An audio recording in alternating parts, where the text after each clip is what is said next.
मैं एक कॉलेज से निकाल दिया गया था क्योंकि कॉलेज के अध्यापक परेशान आ गए, प्रिंसिपल परेशान आ गया।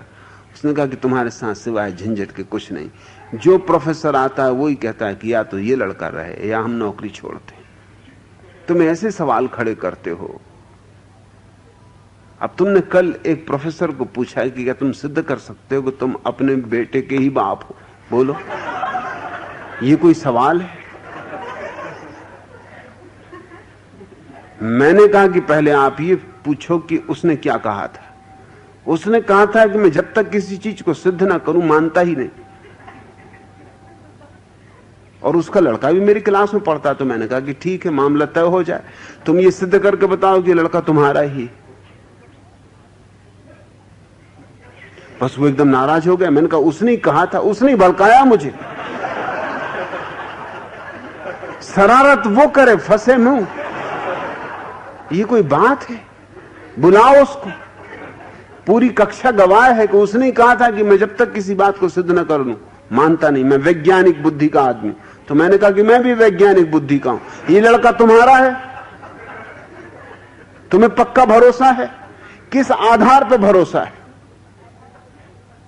तुम्हारे पास कोई प्रमाण है?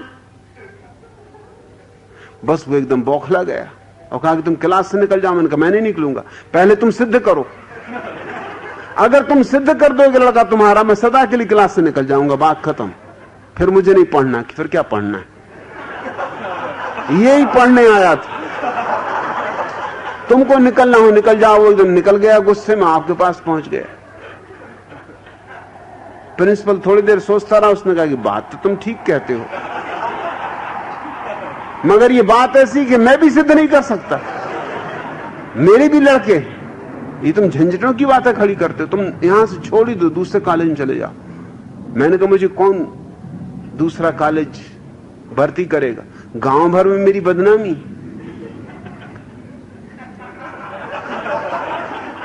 कौन मुझे कॉलेज में लेगा? आप सिफारिश करोगे? आप लिख के दो। मैंने कहा कि मैं लिख के नहीं दे सकता, क्योंकि मैं लिख के दूं कल तुम वहां कोई गड़बड़ करो, गड़बड़ तुम करोगे।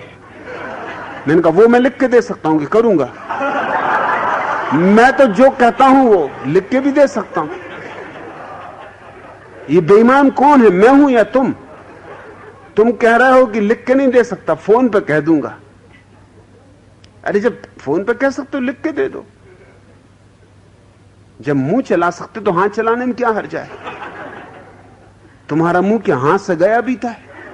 देखो तुम फिर गड़बड़ की बातें तुमने शुरू कर दी। इन्हीं झंझटों की बातों के कारण हम तुम्हें अलग कर रहे हैं। तुम बात में से बात निकाल लेते हो।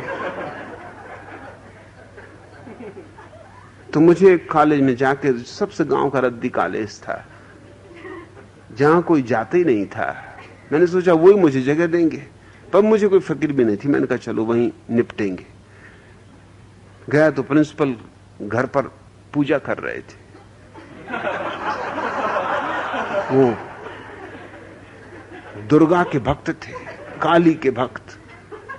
जय काली जय काली। और भक्ति नहीं थे, मतलब शरीर से भी बिल्कुल काली के ही भक्त थे वो। बिल्कुल काले कलूथरे, मोटे, भयंकर।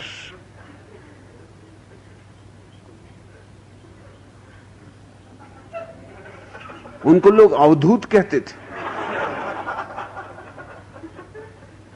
एकदम जय काली ऐसा उद्घोष कर रहे थे कि सारा मोहल्ला कपा जा रहा था। मैं बाहर बैठा रहा, सुनता रहा। मुझे भर्ती होना था। जब वो बाहर निकले, मैंने उनसे कहा कि मैंने बहुत भक्त देखे, मगर आप जैसा भक्त नहीं देखा।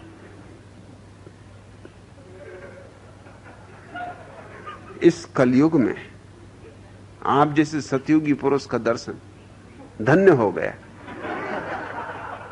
उन्होंने कहा बेटा तू पहला युवक है जो मुझे पहचान पाया।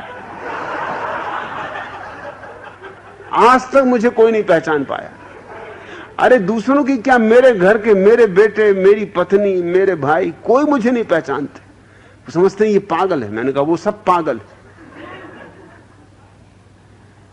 आप परमहंस, मुझे उन्होंने फौरन कॉलेज में भर्ती कर लिया, फिर पूछताछ ही नहीं की कि तुम कहां निकाला गया, क्यों निकाला गया। और फिर जब भी कभी कोई मौका आता तो वो ये बात चूकते नहीं थे कहने से कि यह एकमात्र युवक है जो मुझे पहचाना।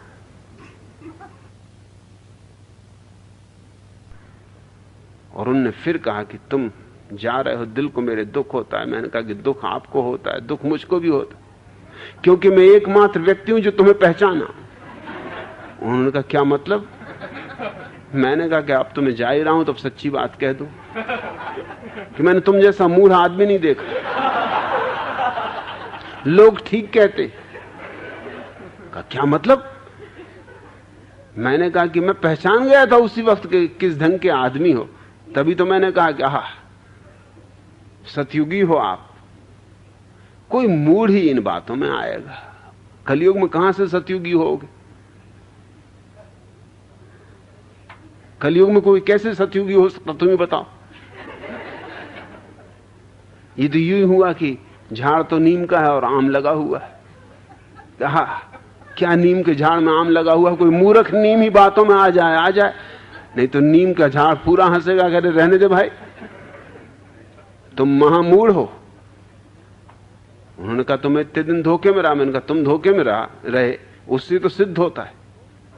अगर तुम्हें थोड़ी भी अकल होती तो तुम जितने जोर से काली काली चिल्ला रहे थे, मैंने काली को भागते देखा था निकलते तुम्हारे कमरे से कि मैं ये चली, जब ये दुष्ट यहां से हटेगा तब वापस लौटूंगी।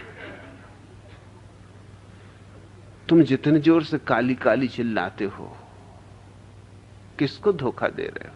मैंने देखा कि जब तुम काली की इस तरह स्तुति कर रहे हो, काली तक को धोखा देने की सोच रहे हो, मैं फौरन तुम्हारा गणित समझ गया। मैंने कहा मुझे भर्ती होना है, तुम्हारे गणित का उपयोग तुम ही पे कर दूं और जाते वक्त सच्ची बात कह जाऊंगा। तो मैं कहे जा रहा हूं। तब से वो मुझसे बहुत नाराज। फिर मैं बरसों उस गांव में रहा, रास्ते में मिल जाए मैं जयराम जी करूं, वो जवाब न दें, इधर उधर मुंह करें, मैं भी चारों तरफ घूम के जयराम जी करूं। मैं जयराम जी तो कर ही लूंगा, मैं ही तो वो एकमात्र व्यक्ति हूं जो आपको पहचाना। दिनेश तुम ये क्या बातें कर रहे हो कि आपकी कृपा से मेरा तमस शांत हो गया? मेरी कृपा से शांत हुआ और मेरी कृपा ना रही फिर क्या होगा? मैं अपनी कृपा वापस ले सकता हूं। कल तमस आ जाए तुम फिर मेरी जान खाओगे कि आपने दिखता है कृपा वापस ले ली। तमस कहीं गया माया नहीं है, वो अपनी जगह बैठा हुआ है। कभी कभी सांप कुंडली मार के बैठ जाता, सोएगा भी तो ना, इसलिए तो कुंडलनी कहते हैं उसको, कि जब सांप तुम्हारा कुंडली मार के सोया रहता है तो उसको कहते कुंडलनी, और जब सांप फनफना के उठता है कहते कुंडलनी जगी। तभी तुम्हारा तमस सो गया होगा, या कम से कम तुम धोखा दे रहे होगे, कह रहे बिल्कुल सो गया। अब तो आश्रम में जाके भर्ती कर लिया जाऊं, अब तो साफ कह दूंगा कि मेरा तमस शांत हो गया है। चेतना से रजस का बोझ भी कम होता जा रहा है। झूठ भी बोले मगर पूरा नहीं बोल पाए, तो तुमने सोचा कि जरा थोड़ा संकोच से बोलूं क्योंकि ये आदमी खतरनाक है। इससे कहेंगे कि रजस भी समाप्त हो गया तो ये पकड़ लेगा। मैंने तुम्हें पहले ही पकड़ लिया, उसके पहले ही बोझ समाप्त होता जा रहा है और आपके पास रह के सत्य में प्रवेश हो सकेगा। तुम्हारी तैयारी हो तो एक क्षण में सारी बात हो जाती। ये कोई धीरे धीरे का काम है कि पहले तमस कटेगा, फिर रजस कटेगा, फिर सत्व में प्रवेश होगा। कितने जन्म लोगे, कितना समय गमाओगे? तुम्हारी अगर तैयारी हो ईमान से, और मुझे कोई धोखा देने की कोशिश न करे, क्योंकि मैं खोटे सिक्के वगैरह इकट्ठे नहीं करता। मुझे कोई परमात्मा के सामने मटकी नहीं रखनी, हे महाराज देखो कितने खोटे सिक्के मैंने दिए थे, अब आप मुझे भी दे लो। मैं कोई खोटा सिक्का हूं नहीं।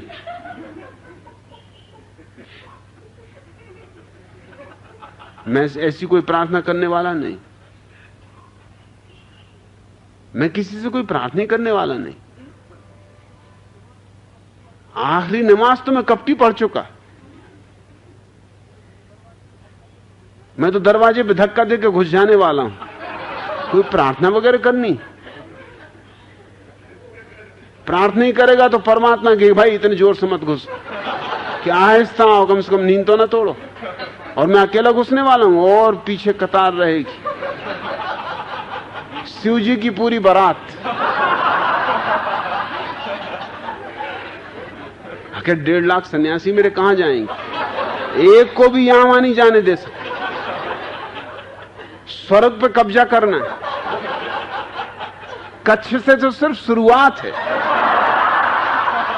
अभ्यास के लिए कि देखो यूं कब्जा किया जाता है। एक अभ्यास करते ना, तुमने फायर ब्रिगेड वालों का अभ्यास करते देखा, झूठे आग लगा देते हैं फिर बुझाते हैं, अभ्यास हो रहा है। ऐसी कच्छ एक अभ्यास, झूठी आग लगा दी, बुझाई, इससे तुम्हें थोड़ा अभ्यास हो जाए। जब स्वर्ग पर हमला करेंगे तो किस तरह प्रवेश करना है।